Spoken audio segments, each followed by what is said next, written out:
Kia ora. Welcome to Sew Knit Create and Repeat. This is my channel where I talk about all things knitting, sewing, spinning, crafty stuff.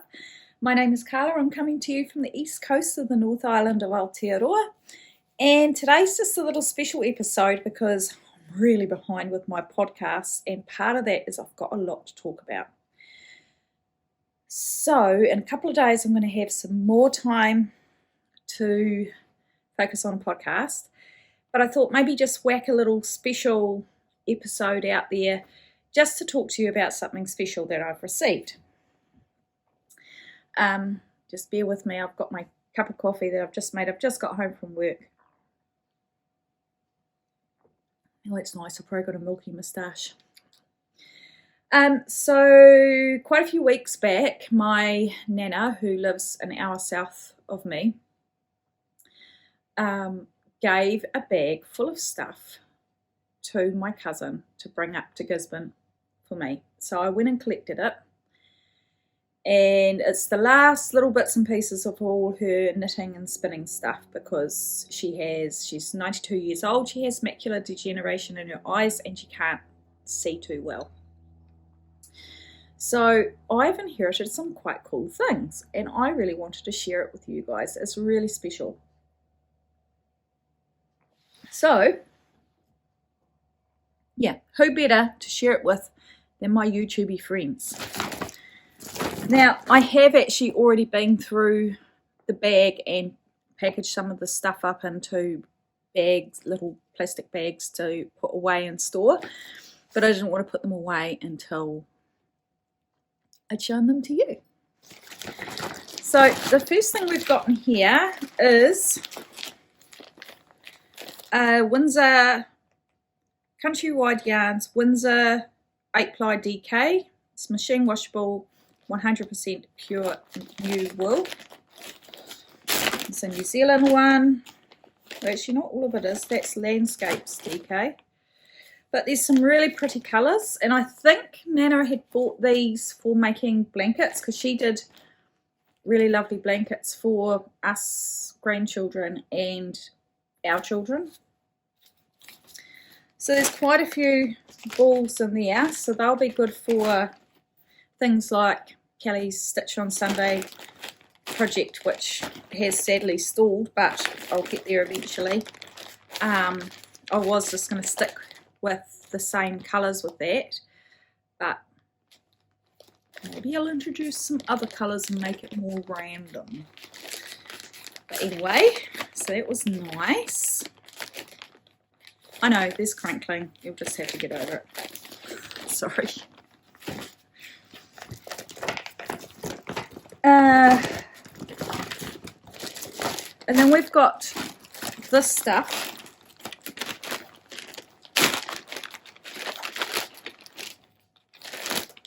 Which normally comes in big hanks, and Nana has already balled these up. This is Utaku yarn or yarns by the Wool Company in New Zealand, and this is Corriedale 8-ply, 200 grams in a ball, and its colour is haze.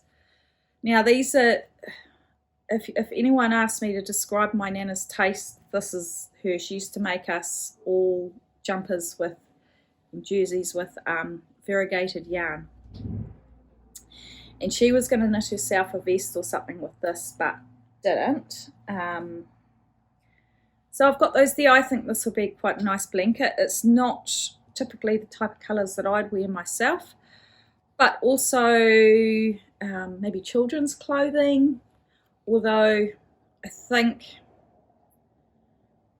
it would depend on who it was for, because generally I would make kids stuff in acrylic, because most people that I know that aren't into crafting don't do hand washing, so they wouldn't have a clue. So I've got 4 of these. So there's quite a lot. That or a blanket. A blanket would be pretty. But wait, there's more. Then, did I run out of plastic bags? think I ran out of plastic bags, so I didn't finish balling it all up. Then I've got 2 balls. This is the same brand as that variegated, so it's Utaku Yarns.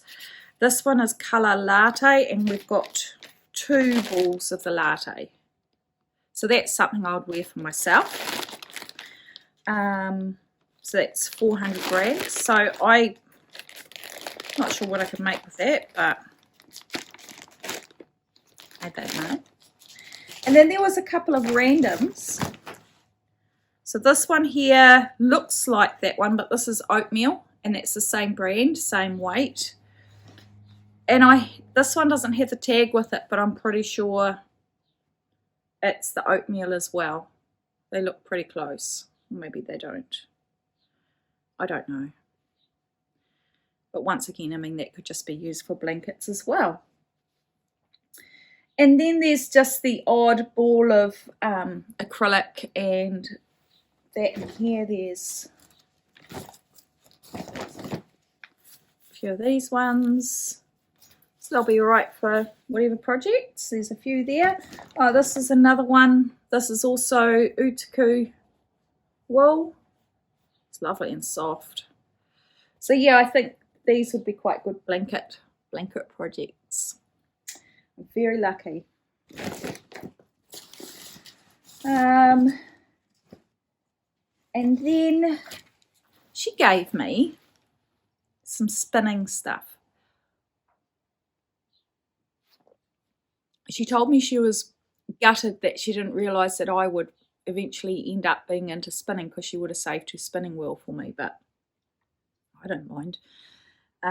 She didn't know, neither did I. Excuse me, I'm so thirsty. Now, the Kiwis out there are going to laugh at this, but she said she couldn't remember what the baby powder was for, but this is a really old bottle. This is like from, I'm going to say, I don't know, this could possibly have just been the 90s, but it still smells the same. Johnson's & Johnson's baby powder, very old. And Vaseline white petroleum jelly, and this would be from the 70s or 80s, because it's been a long time since we've had them in the glass jars with the tin lids. And I think she said she used this for oiling the joints in the spinning wheel. So I've got a couple of museum pieces here. And there were some other things, but I must have pulled them out. Let's have a look. Oh, here they are. More rustling. So these are the combs that Nana used for carding her wool, like for combing, doing the combing version. That one just looks like a normal hair comb, but that one there I think is a proper one.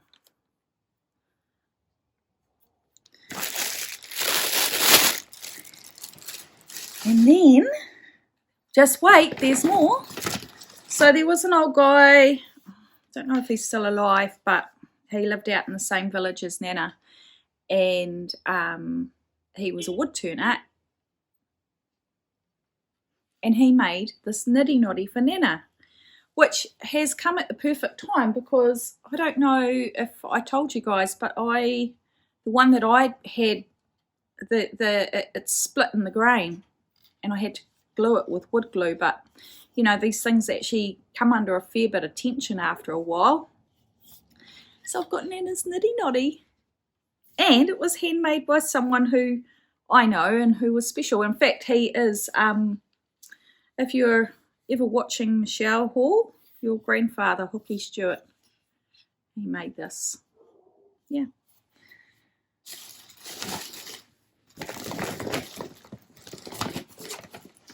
Right, so the rest of the things, what's that? So the rest of the things in here are just books, but when I say just books, they're cool. We don't need that. So in no particular order, we've got the New Zealand Spinning, Weaving and Woolcraft Society Incorporated. And it must have been a periodical, and it was called The Web. And I'll show you one. There's some in here that... Oh.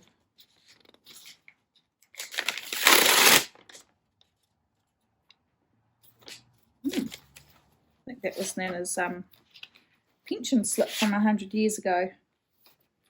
Okay, so that's an example. This is August 1983.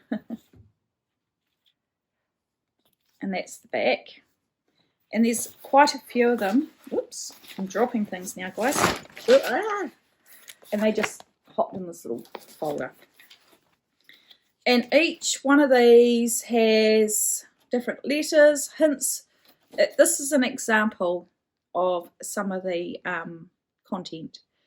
So I'm assuming people, so it's the Quarterly Journal of the New Zealand Spinning, Weaving and Woolcraft Society Incorporated.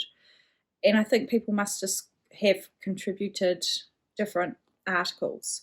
So this one here has letters to the editor, letter from Mrs. Kyochi, hints for arthritics, knitting finishes, hand weaving in early days, rips matter, Mrs. Kathleen blows, jersey knitted sideways, working with linen and formium tenax. So there's just a whole lot of really cool little articles. So I'm going to actually work my way through these. I think this is just so good, so exciting. So there's that one. And then the next one is this one, which is called Fleece in Your Hands. And I think it's just a little self-published book. It's done with the old typeset, printed by the Daily Telegraph in Napier. So this one talks about wool and its characteristics, external conditions affecting wool, selecting your fleece, a glossary of wool terms, parts of a fleece and breed tables. So look, you've got little things there.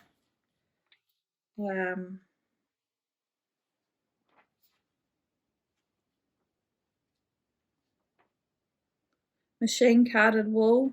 There's all sorts of things. It's quite cool. So there's that one. But wait, there's more. Have I already said that? This one's called Spindles and Shafts, and it's a fibercraft anthology. If you can see that. And this one was published, excuse me, now I'm burping, in 1980, so I would have been 4.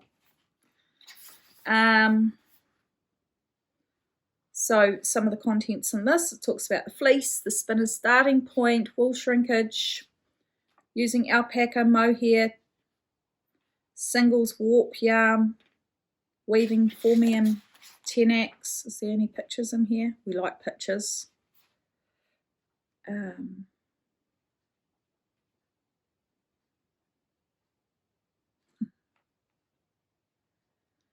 Yeah, talking about chemical dyes.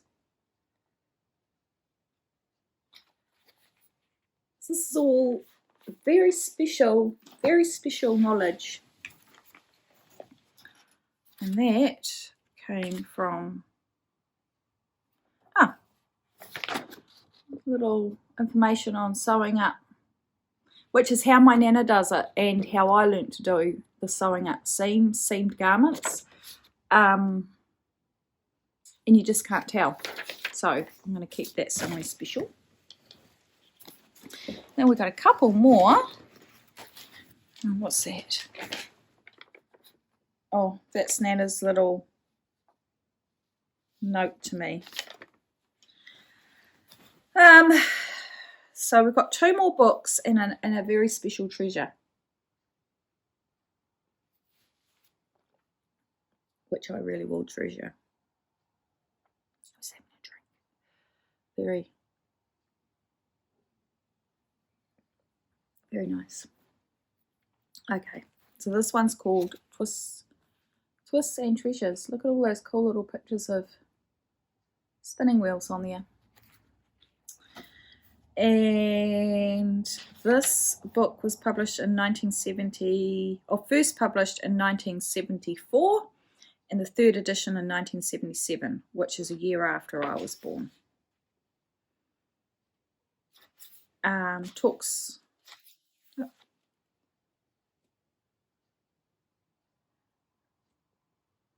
This has got some really interesting. Look at that old wheel. Look at that. Hopefully you can see that. The sun's not coming through. So yeah. Gold information, I tell you. This one's called Fibre Facts for Spinners and Weavers. And this one was published in 1982.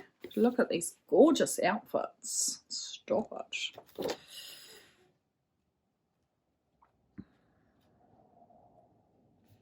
And this one's got just a whole lot of tips, and they've all got the names of the person who sent them in. A little bit like how you'd get the Country Women's Institute cookbooks, and they would have the recipe and the name of the person who sent it in. So that's what this is. So it's just a whole lot of tips.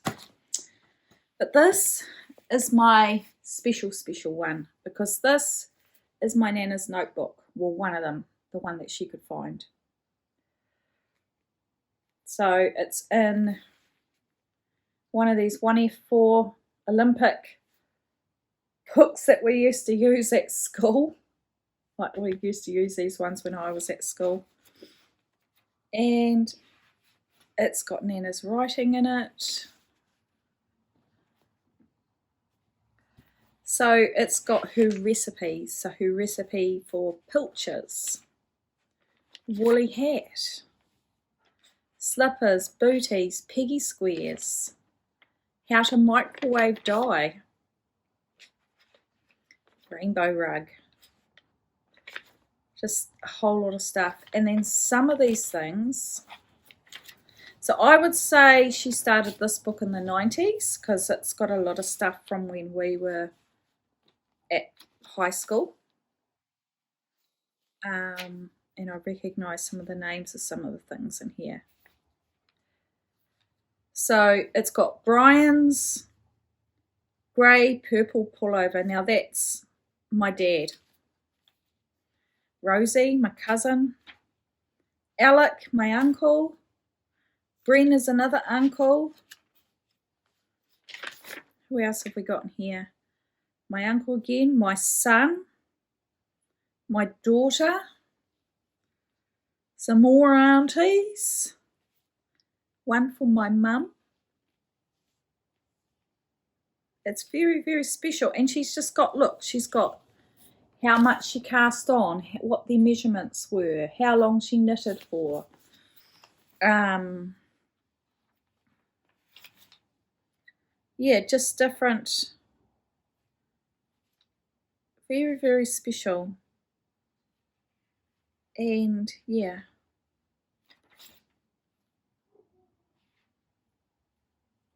So this is Nana's knitting oh yeah, I'm in here too. I feature in here. Carla's brown crew neck jersey. Tell you a story about that crew neck jersey. So Nana knitted that for me when I was about 16, I think. And then when I was 18, I just turned 18, I just finished high school, and myself and my kid's dad were going out at the time. We moved to Australia and lived there for a year. And of course we were going to the tropics, so because we were going to far north Queensland, and I had no need for a wool jersey, so I packed it away. Wow. My sister was going on a school trip, and they were staying at some group accommodation, and she had accidentally left the jumper in the changing rooms, in the showers, and when she realised and came back to get it, it would have been taken. And the thing is, my sister is not a careless person. She's never been a careless person right from the time she was little. So you can imagine she was absolutely devastated that she lost this jersey of mine, because she wasn't supposed to be wearing my stuff. But Mum had said, "Oh, Carla won't mind, just grab it, you need something warm to wear." I think they'd gone to Rotorua, Taupo or something in the middle of winter. And my sister used to write me these really long letters, so long that, you know, you'd almost get ready, like you'd make your cup of coffee and you'd go and sit somewhere so you could read these letters. And yeah, she'd written me a letter, I read it, and then the next day I got another letter in the mail, and I was like, well, that's strange how I've got two in 2 days. Well, the second one was the confession letter. She just could not keep it secret. She had to tell me. So that's the jersey that's in here. Carla's brown crew neck jersey. Pattern on the front was, what did it say? It just says pennant. So she must have already had a particular, that must be a type of stitch pattern, which I would have no idea what that was. It was quite nice. So if you know, let me know. But anyway, so people, this is my, there's a few more odds and ends, they're just acrylics, but this is my bag from my lovely Nana, full of treasures, which I can now unpack and put away. So thank you for listening to me waffle. I feel a little bit lighter. I feel like when I do podcasts in a couple of days, I won't feel like I have so much to talk about. And yeah, I'll see you in a couple of days. Thanks, guys. See ya. Ka kite.